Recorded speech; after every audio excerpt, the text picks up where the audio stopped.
Before we go any further with IP Multicast, we must walk through the valley of LAN Multicast. Now, I don't mean to make it sound daunting. It's actually a lot of fun, but there are some mathematics involved here. IP Multicast always implies LAN Multicast. Whenever a source sends a Multicast IP packet, it encapsulates it inside an Ethernet frame addressed to a Multicast MAC address. Now, so far this sounds just like the way Unicast works, but there is a big difference. Multicast MAC addresses are actually derived from Multicast IP addresses. This does not happen in the Unicast world. When you change your IP address, your MAC doesn't change, does it? No, of course not. But in the Multicast world, Multicast IP addresses translate to Multicast MAC addresses. Now remember that Multicast IP addresses fall within a certain range. This means that Multicast MAC addresses must also fall into a certain range.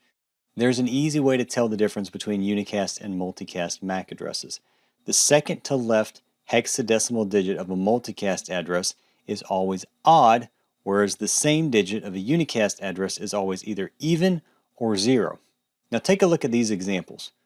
Under the Unicast addresses, the last example we have 0A followed by all zeros. A is hexadecimal for 10 in decimal, so that's even.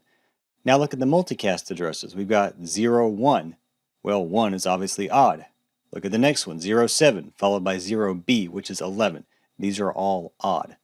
The Multicast MAC addresses don't jump out at you the way Multicast IP addresses do they? Whenever you see a MAC address, get into the habit of looking at that second digit from the left and checking whether it is odd. In time, you'll start to recognize Multicast MAC addresses without even thinking about it.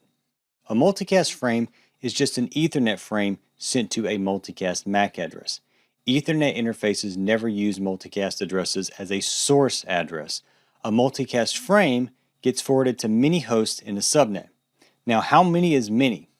Well, the answer is, it depends. Usually when a switch receives a frame addressed to a Multicast MAC, it floods it. There are exceptions, however, which we're going to cover throughout the rest of the module. An Ethernet broadcast is actually a special type of multicast. Recall that a broadcast frame has a destination of all Fs. This is a multicast address. F is hexadecimal for 15, which is odd. And have you ever seen this used as a source address? Nope. Do broadcast frames ever leave a subnet? No. That's because broadcast frames are multicast frames. Now, I mentioned that there are cases where multicast frames are not flooded. Certain addresses are reserved for things like Cisco Discovery Protocol, VTP, and of course, Spanning Tree. These are not flooded and in fact are not even forwarded because they are intended to be link local. Now we get to the math part. You're going to learn how to convert between multicast MAC and IP addresses. So you know how with Unicast we focus on IP addresses and try not to think about MAC addresses? Well, we have that luxury thanks to ARP.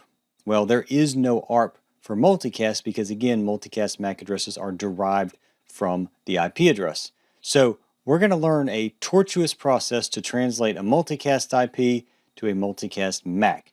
Now, here's the reserved range for IPv4 multicast MACs. I'm not going to read it. You can see it right there. Let's jump into the process here of converting these. The process to convert IP to MAC multicast is complicated, and although you do not need to memorize it, please make sure you at least understand it, okay? The translated MAC address always follows the format 0100 5E and then followed by 6 X's, where each X is 4 bits, all right? Now, let's take the multicast IP address 239.987. The first thing we need to do is write out hexadecimal 01005E in binary. Okay, and we get this right here. I'm not going to read the binary. Next, we write a 0 just to the right, and then fill in the remaining 7 places to the right with 7 placeholders. All right, so I just drew blanks here. You can draw X's or something else, whatever works for you. Now, turning our attention to the multicast IP address, we are going to convert it to binary. So 239.987 would be this binary string right here. Finally, we're just going to mash them together. We're going to take the rightmost 23 bits of the multicast IP address, the binary, and we're going to go ahead and stick that in the blanks there where the MAC address is. Voila! The MAC address for 239.987 would be 0100 5E090807. That was easy, right? Okay. All right, like I said, don't feel like you have to memorize that. And by the way, a word of warning here. Different IP multicast addresses can yield the same MAC address. For example, 239.193.1.1 and 239.65.1.1 both yield 01005E 410101. In fact, that MAC address can be derived from over 30 different IP addresses. So if you're ever in an interview and someone gives you a multicast MAC address and says, "What is the corresponding multicast IP address for this MAC?" you will know it is a trick question. There's more than one.